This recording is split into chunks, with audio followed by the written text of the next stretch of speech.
E como destacamos na abertura, o primeiro-ministro do Líbano, Hassan Diab, renunciou ao cargo. A decisão foi anunciada em meio à crise política que teve início após a explosão no porto de Beirute na semana passada, que causou mais de 160 mortes. É sobre este assunto que eu converso agora com Manuel Furriela, professor de Relações Internacionais da FMU. Professor, primeiramente, muito obrigada por aceitar conversar com a gente e nos ajudar a entender esse complexo momento que vive o Líbano. A renúncia do primeiro-ministro foi feita em meio a mais um dia de protestos no país. Os ministros da Informação e Meio Ambiente renunciaram ontem. A mesma decisão foi tomada pela ministra da Justiça e vários legisladores do Líbano que se demitiram também hoje. Professor, explica pra gente o que essas movimentações podem impactar no cenário político e econômico do Líbano em um momento tão difícil que o país precisa de um norte claro para se reerguer após a explosão. Boa tarde. Parece que aparentemente já está afastada a tese do terrorismo. Desde o início, já foi um dos que fez análise de que efetivamente não era hipótese, até porque os grupos terroristas eles se apresentam, eles buscam a demonstração, a identificação com o ato, porque faz parte de uma posição eles têm que ter necessariamente quando praticam atos terroristas, a repercussão, a titularidade do ato praticado. Então, há uma clara identificação com uma falta de fiscalização do governo nesse estoque, nesse enorme estoque de elementos explosivos. Isso causou um desgaste tanto no governo local, no governo de Beirute, como principalmente no governo nacional, um governo que já vinha sofrendo muito com uma crise econômica desde o ano passado, que se intensificou este ano com a pandemia. Então, você tem uma crise de saúde pública diretamente ligada ao coronavírus e uma crise econômica aprofundada com as necessárias medidas de isolamento. Então, o governo ficou insustentável.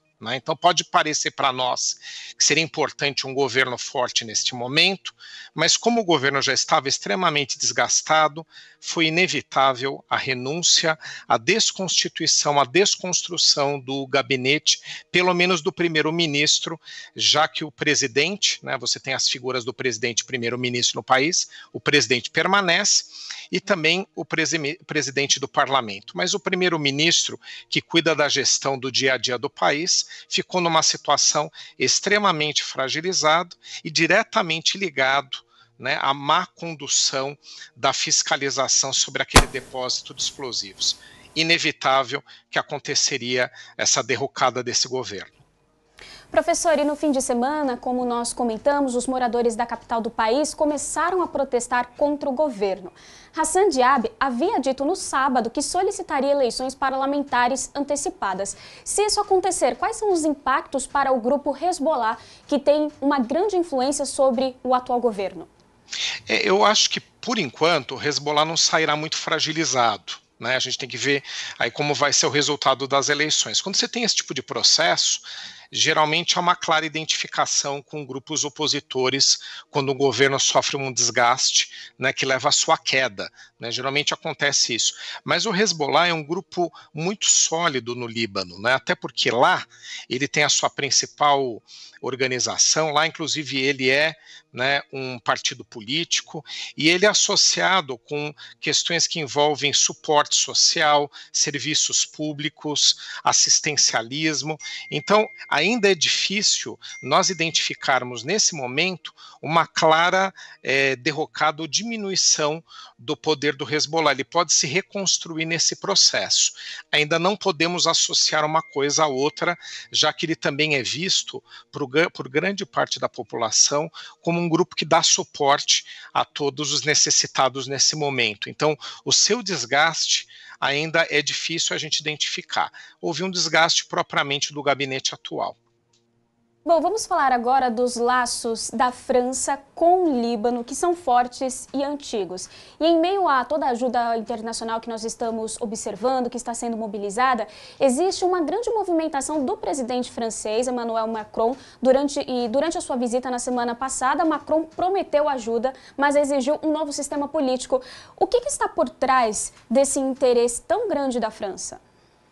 A França, ela colonizou o Líbano, ocupou o Líbano, havia uma divisão ali tanto do Oriente Médio quanto do Norte da África, né, durante até mais ou menos a época da Segunda Guerra Mundial, entre França e Grã-Bretanha. Eles dividiam a influência na região, principalmente a Grã-Bretanha, que tinha mais poder, né, por conta ali do domínio da Península Arábica.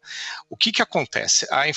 A França sempre procurou manter laços com essa região, né, buscando algum tipo de influência na geopolítica de toda ali aquela região da Argélia e principalmente ali nesse caso, né, especificamente do Líbano. Sempre houve esse tipo de interesse. E o projeto político construído no Líbano para acabar com a guerra civil que ele atravessou, né, até o final ali dos anos 90, qual foi a ideia? A ideia foi dividir o poder.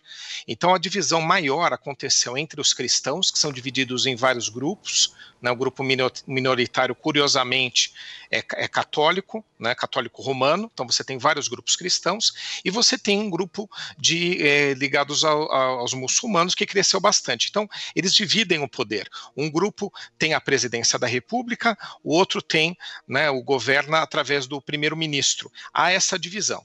Essa divisão, na época, foi considerada essencial para um processo de paz, mas alguns analistas identificam como um fator de instabilidade. Então, acredito que é maior uma eleição direta, onde você tenha, né, a escolha popular para todos esses cargos e não uma escolha de divisão de poderes, de uma grande aliança, conforme foi construído em outro momento. Então, a França advoga a tese de que você abra para eleições livres todos esses cargos, eleições diretas pela população, mesmo que isso implique em escolhas de grupos políticos que não sejam, né, ou que não tragam essa divisão de poder entre grupos religiosos nacionais. Então, é isso que ela traz. Eu não acredito, né, que num primeiro momento ela queira aumentar a sua influência. Eu acredito que num primeiro momento eles buscam uma solução para esse projeto que se mostrou, infelizmente, né, de divisão de poderes entre grupos religiosos, se mostrou, infelizmente, superado.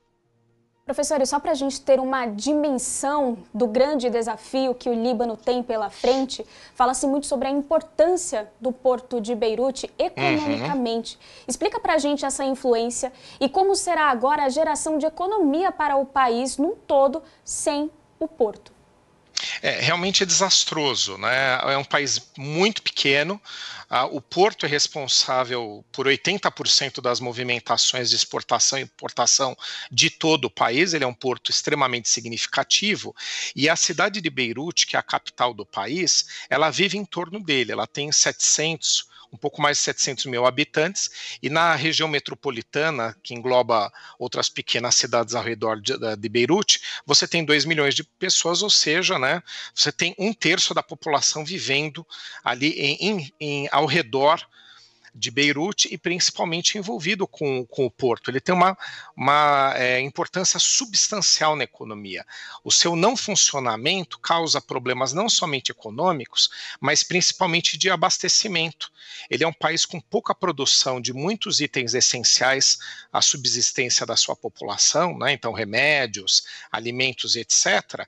E se você tem ele prejudicado, você tem um problema inclusive de fluxo, né, de transporte de itens essenciais para a população.